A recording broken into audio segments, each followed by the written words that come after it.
Mayor Bill de Blasio from New York has indicated that New Yorkers can only be outdoors if they are wearing masks, and he has donated a significant number of masks to the people living in all the boroughs. But unfortunately, not everyone will follow these rules or the social distancing guidelines.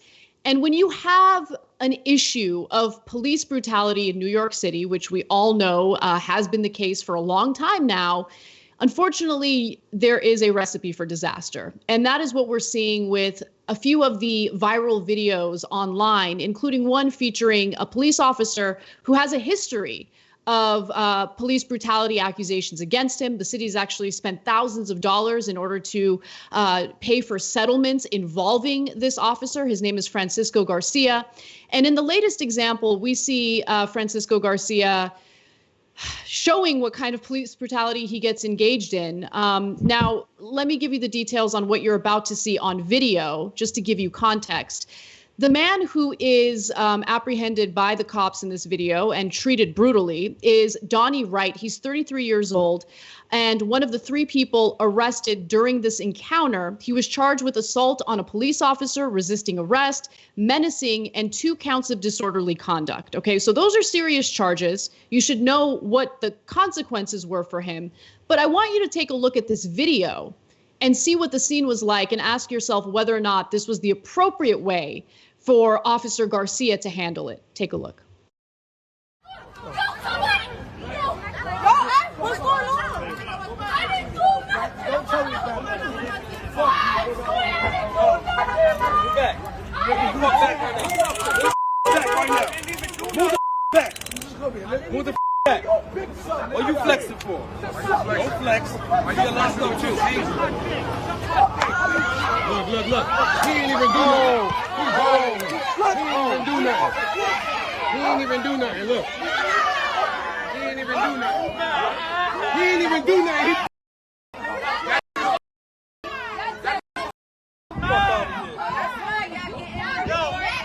I got all that. He got all that. That's right.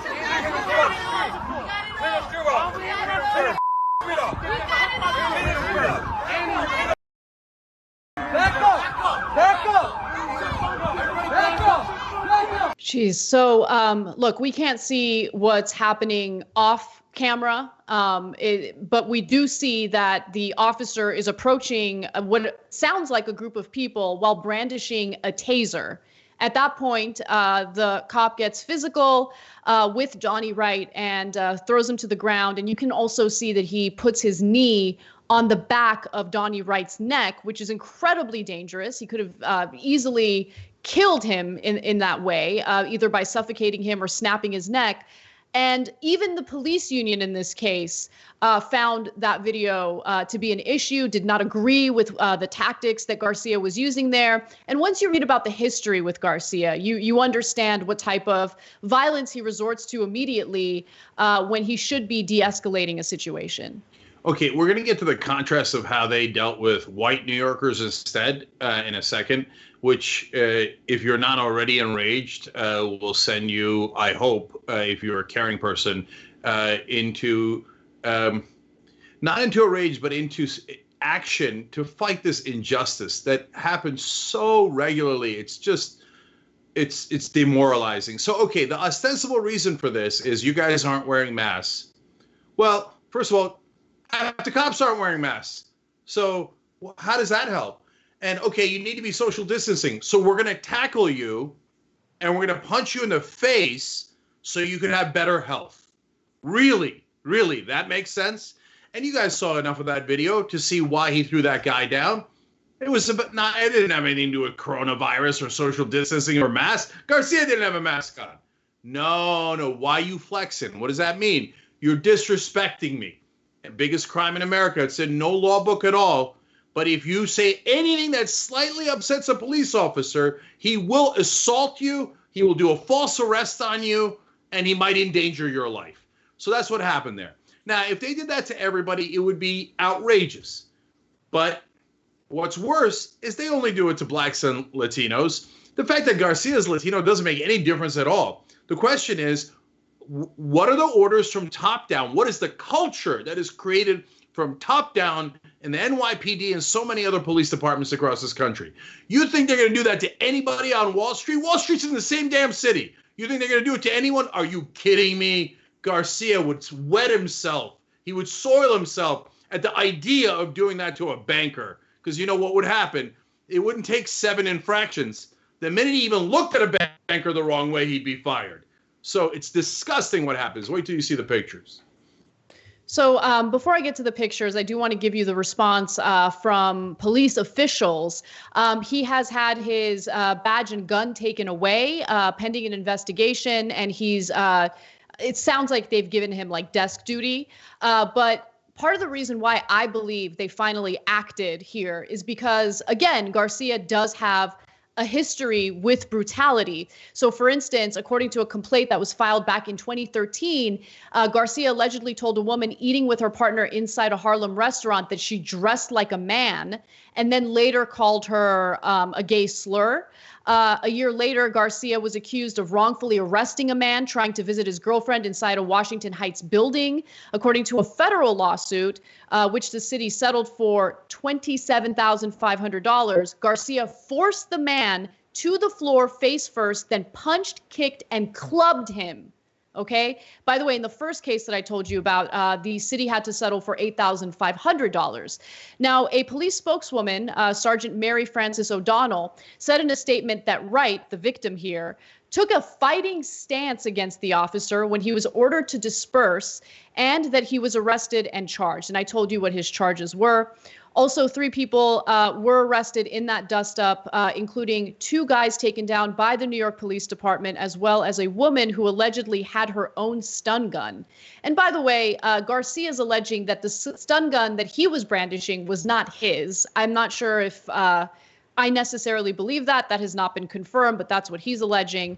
And this is what we're dealing with. I mean, we know that New York City has had a problem with police brutality, and unfortunately now they've been given, in their minds, a green light to enforce these social distancing guidelines and the mask guidelines as viciously as they have been towards some members of the community. Now I want to fast forward to what we're hearing from the public advocate in New York. He's tweeted the following. There were pictures of parks, for instance, that were full of people, many of whom were white, and didn't seem like that was an issue for anyone. Many of them are not wearing masks. But he also posted some imagery of how Black and brown people are being treated in New York City. He says, I don't know specifics of each picture. I do know we all must abide by social distancing rules. Too many people aren't, and it's problematic. Many warned. New York City mayor about relying so heavily on the New York Police Department. There's been no response to a request for summons/arrests demographic data. But based on what we've seen in some of these viral videos, it seems like a lot of the emphasis is on certain neighborhoods as opposed to others where people are obviously not following these social distancing guidelines. So, look, it's partly about race, partly about class. So in the richer parts of town, people are not social distancing. You see it in the pictures. They're all jammed together in a park. A, nothing happens. B, cops come by and politely give them masks. In the poorer parts of town, the social distancing is not as bad, right? Like, they're not as clumped together as they are in the richer part of town. Who cares? They get ass kickings anyway. Did Garcia look like he was politely handing out masks to them? No. Impolitely handing out assault, one after another after another. Why?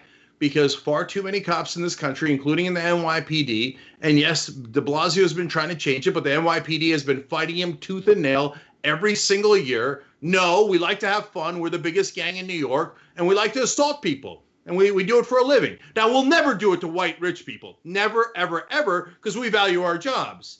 And you think that if they go around kicking the ass of bankers or people on the Upper East Side or by, Park Avenue, that they're going to get an $8,000 settlement? No. A wealthy guy working in finance or anything else like that, if a cop did that to him, what Garcia has done to countless people, they'd get an $800,000 settlement. They'd get an $8 million settlement. They'd be like, oh, I do declare, can you believe what has happened to me? And by the way, they would deserve it, and it shouldn't happen to them. But the problem is blacks and Latinos in this country are invisible. So if it happens to a rich person, it'll be giant headline news. When it happens to poor minorities every single day in this country, invisible, don't care, the band plays on. So, okay, finally, Garcia's taken off duty for a little while, and let's see what happens with it. But they're not, the disparity is endless and infuriating. Thanks for watching the Young Turks, really appreciate it. Another way to show support is through YouTube memberships. You'll get to interact with us more. There's live chat emojis, badges. You've got emojis of me, Anna, John, JR. So those are super fun. But you also get playback of our exclusive member-only shows and specials right after they air. So all of that, all you gotta do is click that join button right underneath the video. Thank you.